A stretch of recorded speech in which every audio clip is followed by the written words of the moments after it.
Hi everyone, my name is Riten. I'm the founder of Fueler. If you are someone who have come to this channel for the first time, so I've been building this platform Fueler for the last 4 years. Fueler is a portfolio platform that helps you get hired. Yeah, it's as simple as that. So in this video, I'm going to tell you about a very important thing today. That is a golden rule in freelancing. I was talking with one of my community members, okay, and that's when I realized that uh, there is a gap here in awareness, okay, like how you should actually approach to. So what I mean by that is, imagine if you're someone who is starting a freelancing, okay, if you're starting a gig, okay, and you are maybe in college days. Imagine you are in college days and you're starting to freelance, okay. Like what should be your pricing? How can you quote, right, so that the client agrees and accept? To understand this thing better, I have a very simple rule to tell you, okay. Just always remember this.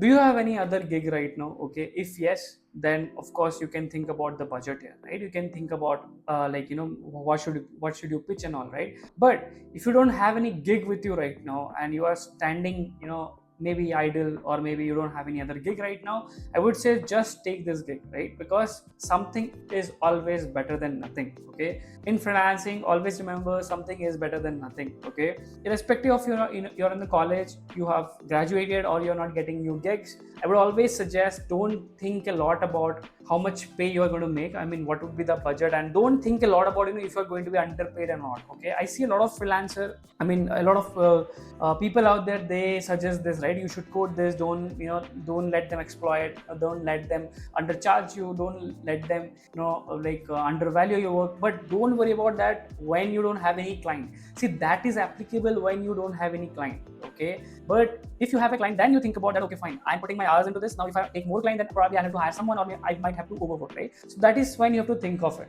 right? But the golden rule, or say the thumb rule, okay, when you're starting a freelancing, or at any stage of your life and you don't have any clients, I would always suggest, please take any client that comes your way and don't bother a lot about the budget they have, okay. Just get a gig, okay.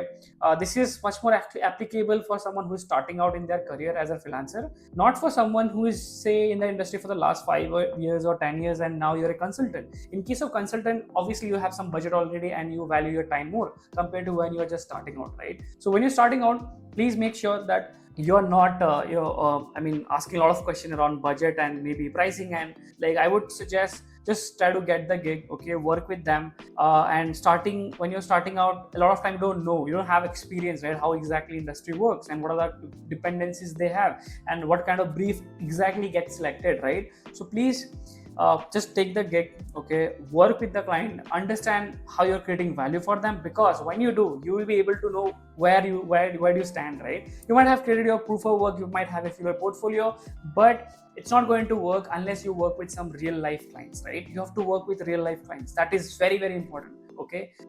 So working with real life client, not 1 2 3 5 10 even 15 even 120, whatever it is, the more it is, the better it is, because when you work with more and more clients, you will understand their psychology, what exactly they're thinking when they are kind of giving you work, right? So you will get better at it, trust me. And once you get better, then you can start charging premium for your services. And not just that, you can also hire more freelancer, or you can hire more people with you to build a team. And eventually this also shapes into an agency. A lot of people started their agency just by doing this, right? So when you're starting out, please take any clients that you get. And again, I'm not saying that, okay, like if your value is, say, I mean, if something is worth 10,000 and they are saying that, hey, I'll give you 1,000, I would say don't take it in that case. But if the value, what they are promising to pay is 5,000 or maybe 6,000, 8,000, then please take it. And don't always see the money here, always also see the founder here. If you like the founder, if they have a very good social presence, if you feel like the founder can unlock new opportunities for you,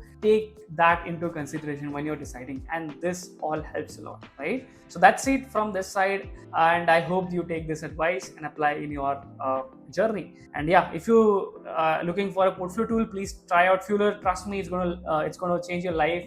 We have been helping a lot of people in our community get gigs and jobs from our platform, so happy to help you as well. Bye bye.